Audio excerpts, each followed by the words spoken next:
Dan Gutierrez is with us. Of course, his column's called The Gaffer. He writes about film, movies, all that stuff for Local IQ magazine, plus Director's Cut Radio. Dan does a radio show, 30-plus affiliates around the country talking about movies. Absolutely. I've been doing that for a while, and I want to thank you guys for having me back on your show this week.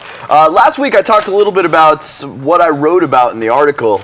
It's about my summer film season kind of recap, but we're not going to talk about that one anymore. If you're curious about what genre won the summer film season, pick up the article. I had a guy, actually, a producer over at Reel's channel, which was the TV network in town. I ran into him and he was like, hey, I was sitting at a coffee shop and I was going through Local IQ and I read your article and you and I have the same favorite movie of the year. And I was like, that's amazing. So, yeah, he's the guy over at, he's a producer over at Reel's channel, which is kind of good to hear that he liked, him and I have similar tastes in movies, I guess. And he agreed with me about the genre that won the summer movie season. Oh, good. If you want to know, you better pick up your IQ.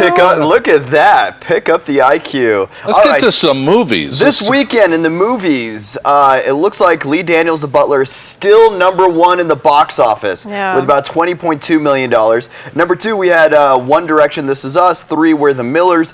4, Planes, and 5 is a movie, instructions not included. It was a kind of a limited release, wasn't in a lot of markets, but in New Mexico, it was insane. Saturday morning, I went to go to see the movies, and you know when you're over at Rio 24, and I forgot her name. One of the managers is running outside yelling, I'm sorry, we're sold out to the 10 o'clock. We're sold out for the 11 o'clock. We're sold out for the 1:30. Oh my gosh. And it's like, wow, and lines were still almost halfway down the parking lot for people wanting to see instructions not included. And all the other movies were completely open. I went in and I was like, oh, I wonder if there's going to be spillover for like Getaway. Did we miss something? Connection or...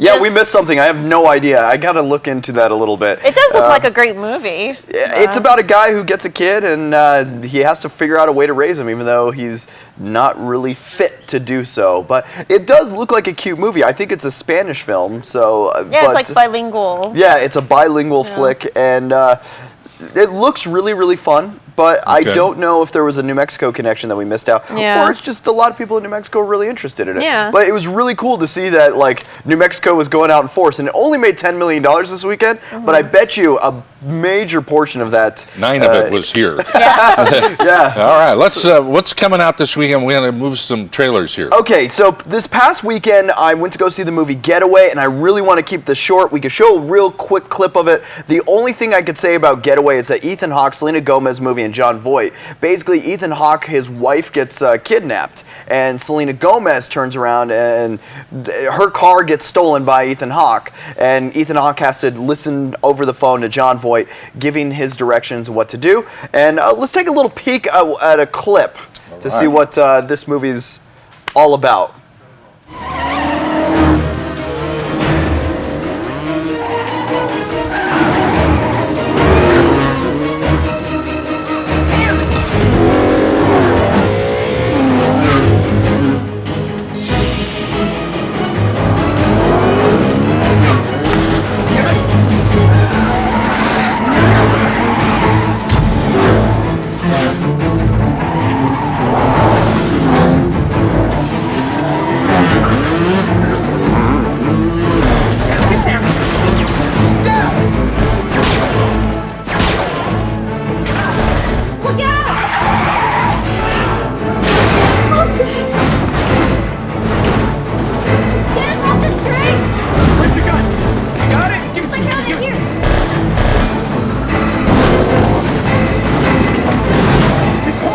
I need you to dash it. You ready?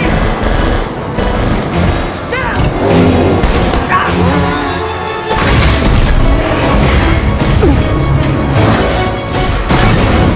So it's an action film car chase. I like that. So it's an action film.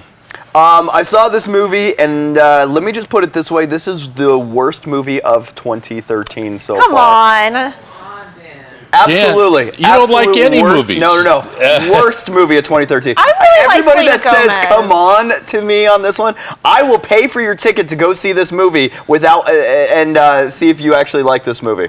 You will think that this movie is so bad that it should have been called GoPro the movie. The entire movie is filled with about 1,000 GoPros, and every scene from every angle is being shot, and the directing was not good at all. What happens is that they were just kind of like, all the lines and all the dialogue in this is very stilted. It's very forced. You're completely annoyed with Selena Gomez in the first 2 minutes. You think Ethan Hawke there's no like heroic qualities of him trying to get his wife back. You just don't care. And within about 10 minutes, you feel like you need a vomit bag just because of all the motion and all the POV GoPro cameras. Anybody in this studio, if you want to see this movie, I will pay for your ticket so that you can suffer like I did. So I will have to say, go see this movie, absolutely, and suffer. Will you go? Are you dead serious? I'm buying your ticket. He said, okay, one of your camera guys said that he'll go. Okay. All three of you guys want to go? I will buy all three of your tickets. Seriously. So were there just let me- actually any good movies this weekend? Let's ask Let's that go to the question. next one.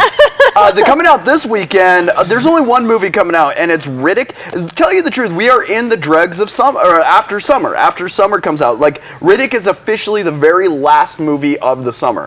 So there is no more. After that, it's the fall movie season. But for a couple of weeks, we have really bad, boring movies that come into theaters that the studios have to like fulfill their contracts. They have to pay the actors that were in these movies, or they had to make these movies just to, I don't know, do something. What's the feedback been so far about Riddick? Because I know there's a lot of people that follow it. Riddick is not a bad series. It's not really a mainstream series. It's for a niche of people that really like these action-packed Vin Diesel flicks. Riddick is a really good idea. It's about a guy who can kind of see in the dark, and everybody else can't. And he has these like special glowy eyes, and he's this cool action star. But this time, it's the continuation of the Riddick story. So I'm thinking of Riddick more like Indiana Jones or Star Wars. And don't get a huffy, all right? I mean, in the way that they're serials. Like, the story will continue for this Riddick guy for years upon years. The only thing that we need to do is just put him in a new scenario and have him get out of it.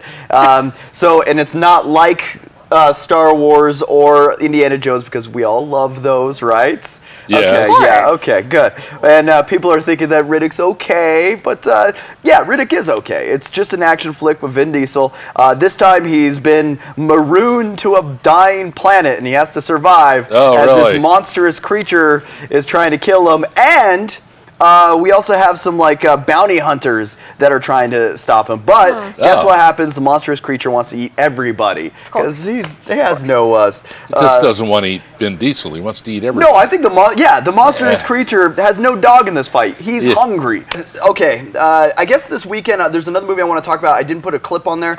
Salinger. It's a documentary about J.D. Salinger. The catcher in the Rye writer. Sure. They're basically interviewed a whole bunch of his friends and his family before, because he was kind of a reclusive writer. He didn't really go into public, and he didn't really talk about things. And his family and friends have come out of the woodworks to kind of say how the world has changed because of J.D. Salinger, because of his works, and because of all that. So it looks like a great documentary. I don't know if it's in Albuquerque. If it is, I highly recommend that one if you're interested, or if you're into literary works. J.D. Salinger, he's the man. All right, there you go. That's one that I would recommend. All right, want to see DVDs and Blu-rays this weekend. Yeah. There's not a lot, but do we have it? Ready? And boom.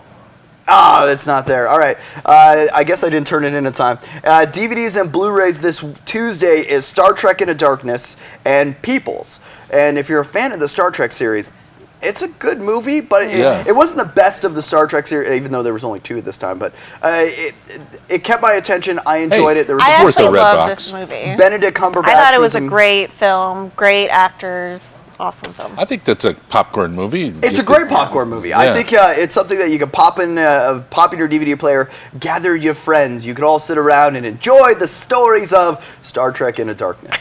So there you go. I grew up to Star Trek, so you're a Trekkie. That's what that is. I have a lot of huge Trekkies collection. My dad's a How many Trekkies do we have here? I want to see some hands. All right, 1, 2, Look 3, at the 4, crew. There's 5, quite a 6, few. Everybody. 13, 15. Yeah, Yeah. they're all nerds. That's what this is. I'm a nerd too. Except for then. her. She's shaking her head. No, I'm not a complete nerd.